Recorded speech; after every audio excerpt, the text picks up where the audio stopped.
മുഖ്യമന്ത്രിയുടെ മകൾ വീണയ്ക്കെതിരായ SFIO കുറ്റപത്രത്തിന്റെ സൂക്ഷ്മ പരിശോധനയിലേക്ക് കടന്നു കോടതി. വിചാരണ കോടതിയായ എറണാകുളം അഡീഷണൽ സെഷൻസ് കോടതിയുടെ പരിഗണനയിലാണ് റിപ്പോർട്ടുള്ളത്. സൂക്ഷ്മ പരിശോധന പൂർത്തിയാക്കിയാൽ സമൻസ് നടപടികളിലേക്ക് കോടതി കടക്കും. മുഖ്യമന്ത്രിയുടെ മകൾ വീണ വിജയൻ, വീണയുടെ ഉടമസ്ഥതയിലുള്ള Exalogic solutions company, CMRL company ഉടമ ശശിധരൻ കർത്ത അടക്കമുള്ളവർക്കെതിരെയാണ് SFIO കഴിഞ്ഞ ദിവസം കുറ്റപത്രം നൽകിയത്. പ്രിൻസിപ്പൽ സെഷൻസ് കോടതിയിൽ ലഭിച്ച റിപ്പോർട്ട് ഇന്നലെ വൈകിട്ടാണ് എറണാകുളം അഡീഷണൽ സെഷൻസ് കോടതിക്ക് കൈമാറിയത്. സാമ്പത്തിക കുറ്റകൃത്യങ്ങളുമായി ബന്ധപ്പെട്ട കേസുകൾ പരിഗണിക്കുന്ന കോടതിയാണിത്. കുറ്റപത്രം ഫയലിൽ സ്വീകരിക്കുന്നതോടെ നടപടികൾക്ക് തുടക്കമാകും. വീണ വിജയനടക്കമുള്ള പ്രതികൾക്ക് സമൻസ് അയക്കുകയാണ് ആദ്യ നടപടി.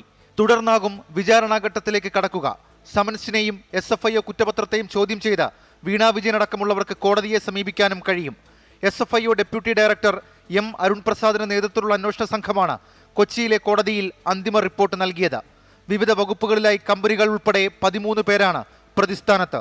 ചെളിനീക്കവും അനുബന്ധ ഗതാഗത ചിലവുകളും എന്ന വ്യാജ കണക്കുണ്ടാക്കി 182 കോടി രൂപയുടെ തട്ടിപ്പ് നടത്തിയെന്ന കേസിൽ ഉൾപ്പെടെ ശശിധരൻ കർത്ത പ്രതിസ്ഥാനത്തുണ്ട്. വീണയും കമ്പനിയായ എക്സാലോജിക്കും 2.7 കോടി രൂപ അനധികൃതമായി കൈപ്പറ്റിയതായി കുറ്റപത്രത്തിൽ പറയുന്നുണ്ട്. 24 തിരുവനന്തപുരം.